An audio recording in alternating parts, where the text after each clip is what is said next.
ដើម្បីស្ងោរមាន់ឲ្យឆ្អិនល្អបាទតែមុននឹងស្ងោរយើងធ្វើអញ្ចឹងសិនបងប្អូនកុំតន់ដាក់ចូលទាំងស្រុងតែយើងក្លាប់វាសិនយើងស្ពីថាយើងស្រុះវាឲ្យបាយមាន់របស់យើងដាក់ចានឲ្យលឿងល្អបងប្អូនហើយឈ្ងុយតែម្ដងយកដាក់ចានដើម្បីផ្កាប់បាទកាប់ញ៉ាំជាមួយជ្រូកសាច់មាន់របស់យើងបាទឥឡូវយើងផ្កាប់បាយជិបគេមានទឹកត្រីកោះកងផងដែរបងប្អូនណានេះតម្រងនេះបងប្អូនណាឆ្ងាញ់មែនទែនបងប្អូនណាបាទជម្រាបសួរពុកម៉ែបងប្អូនទាំងអស់គ្នាបាទថ្ងៃនេះខ្ញុំបាទបានមកលេងខ្លោងទ្វារខាងត្បូងលេងរៀបចំទៅក្រុមហើយក៏សូមស្វាគមន៍មកកាន់ចាំថាគុកវិសុគន្ធដែលជា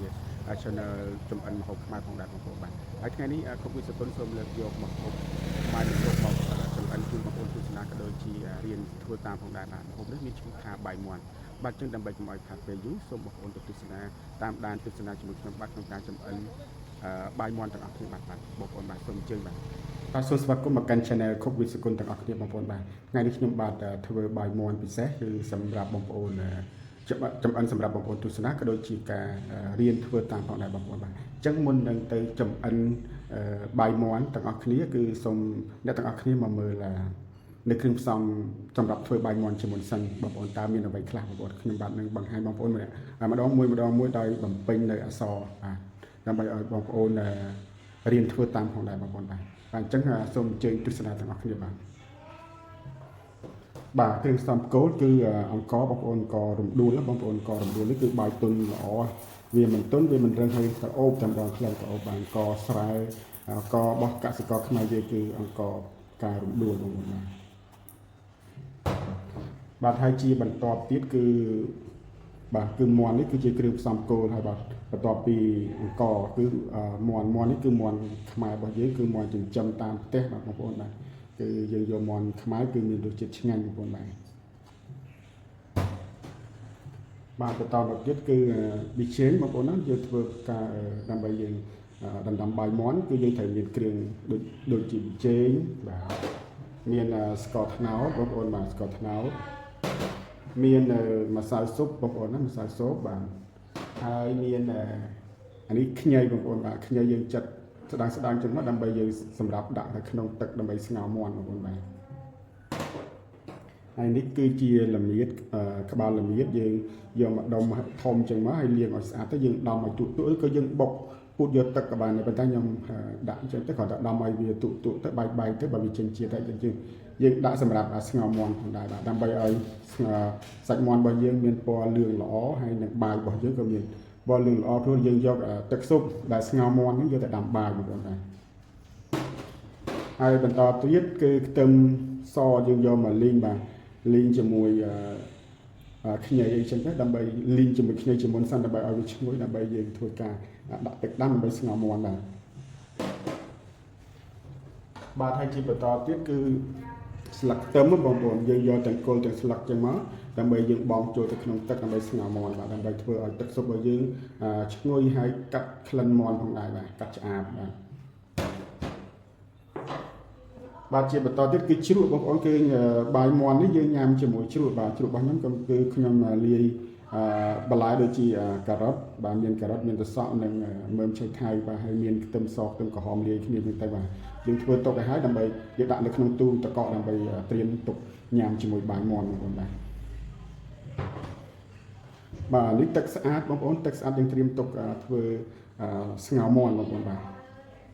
អូខេអញ្ចឹងទៅមើលការចំអិនជាបន្តទៀតបងប្អូនបាទតើឥឡូវបងប្អូនយើងមុនមកចំអិននៅបាយមាន់បន្តទៀតយើងធ្វើជាដំបូងនេះយើងត្រូវដាក់ឆ្នាំងខ្ទះឲ្យក្តៅហើយយើងធ្វើការលីងបាទយើងធ្វើការលីងខ្ទឹមសជាមួយនឹងខ្ញីឲ្យវាឡើងឈ្ងុយបាទឥឡូវដំបូងយើងដាក់ខ្ទឹមបាទខ្ទឹមហើយបន្ទាប់មកទៀតយើងដាក់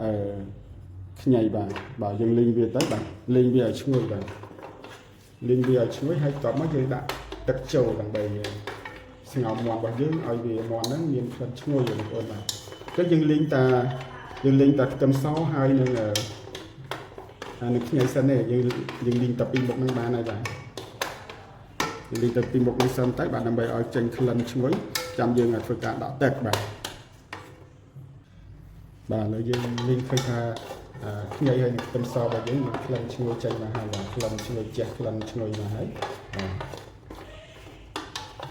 và dân liên tập ban nắng mà con lần ở tập che lần ngồi máu dân thôi cá chặt tật tay bà lấy dân thôi cá chặt tật cái đấy một bộ đấy và lấy chặt tật chỗ đâm đây dân thôi cá ngào món một con bàn và tránh tật phần này bán hay một con bàn tràn về tế và bắt đầu mới dương thôi cá đặt rồi miệt châu một con mà đặt miệt đọt máu cứ đam tâm bao nhiêu những tạ châu và thấy những phơi cá crop đâm bay ở bị pú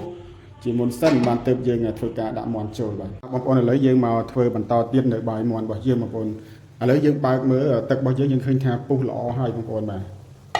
mà những khinh thà tập sầm đập ngò mòn bao nhiêu pú lọ hay bông con mà chắc là lấy những đã kêu châu lá những đã mà sai sụp châu và tạm sai sụp châu mà đã score nào châu mà đã score thằng nào châu cũng đã tràn pe bông con anh đang bán score và như những khơi thảទឹកchập đam lương cái này bông con rồi tranh triệt pyramid rồi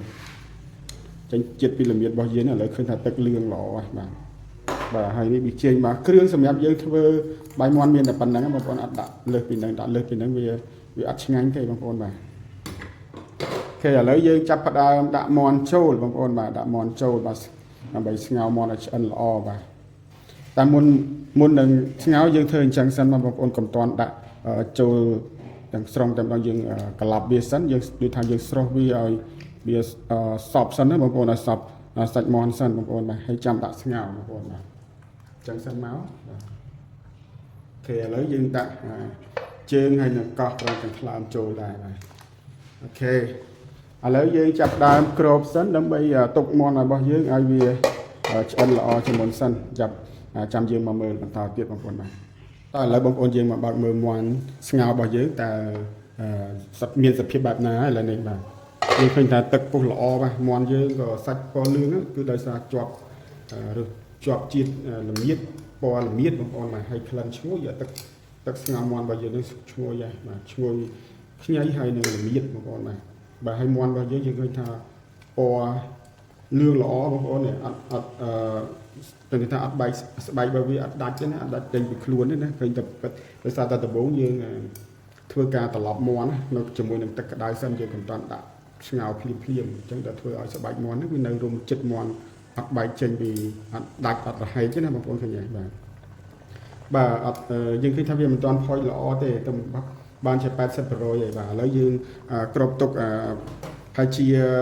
5 tỷ tiết tất của con bạn phơi lọ crop tục ai bị cung lọ mà dạ tiết sân một con này lấy bọc ôn dương mà mơ mòn dương mà cứ tha tất cả cung lọ hay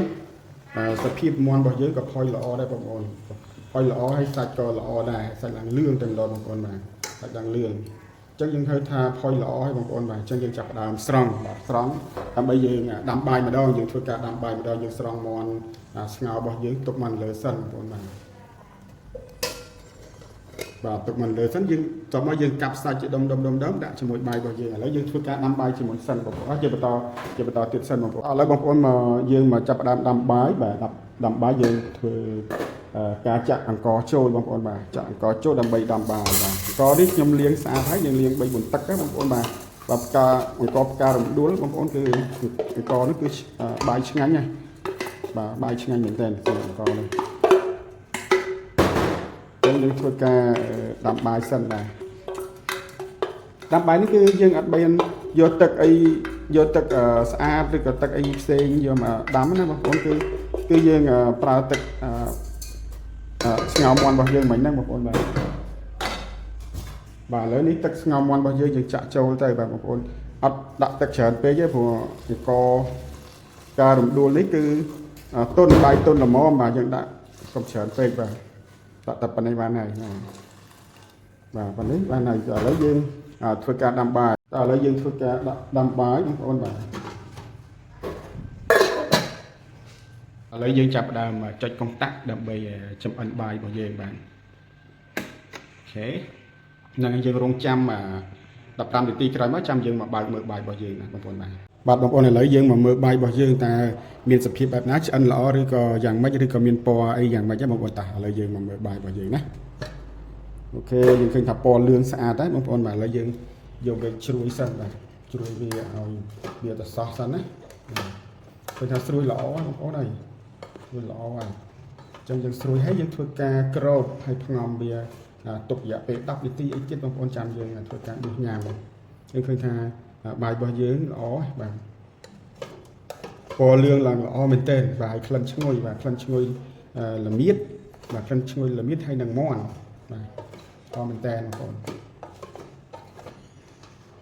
យើងជ្រួយវាសិនមកជ្រួយវាឲ្យល្អសិនបាទចាំឲ្យយើងគ្របទុកផ្ងំវាមួយរយៈទៀតសិន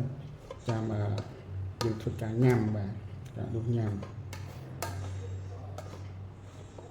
នេះបងប្អូនយើងឃើញតែបាយយើងស្រួយល្អហើយពណ៌លឿងល្អទៀតណាឃើញទេបងប្អូនដែរអូខេឥឡូវយើងគ្របទុកផ្ងំប្រហែលជា10នាទីទៀតដើម្បីឲ្យកាន់តែស្រស់ទឹកល្អបាទចាំយើងធ្វើការញ៉ាំតោះបងប្អូនយើងមកមើលបាយយើងចុងក្រោយណាបងប្អូនបាទឃើញថាឆ្អិនល្អហើយបងប្អូនបាទហើយឈ្ងុយបាទនេះឆ្អិនល្អមែនតើស្រស់ទឹកល្អហើយឆ្ងាញ់ហើយបងប្អូនបាទឥឡូវយើងមកធ្វើការដួសដាក់ចានដើម្បីញ៉ាំបងប្អូនបាទយើងដួសបាយមាន់របស់យើងដាក់ចានដល់លឿងល្អបងប្អូនហើយឈ្ងុយតែម្ដងដួសដាក់ចានដើម្បីផ្កាប់បាទកាប់ញ៉ាំជាមួយជ្រក់សាច់មាន់របស់យើងបាទ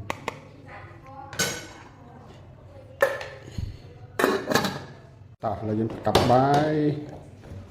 ជិបខៀវស្អាតហើយបងប្អូនបាទ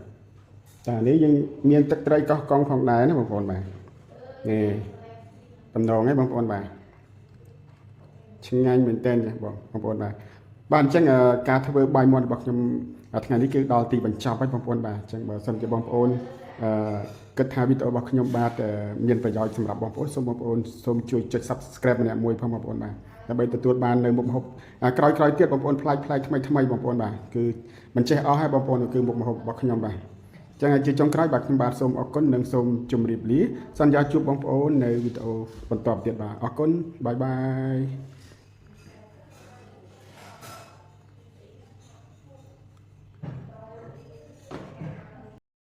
បាទសូមអរគុណពុកម៉ែបងប្អូនអរគ្នាដែលបានតាមដានទស្សនាវីដេអូខ្ញុំបាទតាំងពីដើមរហូតដល់ចប់បងប្អូនបាទអញ្ចឹងបើសិនជាបងប្អូន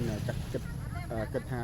channel ធ្វើម្ហូបរបស់ខ្ញុំបាទមានសារៈប្រយោជន៍សម្រាប់បងប្អូនសូមបងប្អូនជួយចុច Subscribe ម្នាក់មួយផងបាទដើម្បីទទួលបាននូវវីដេអូថ្មីៗផ្លាច់ៗជាបន្តទៀតបាទជាចុងក្រោយខ្ញុំបាទក៏សូមអរគុណនិងសូមជម្រាបលា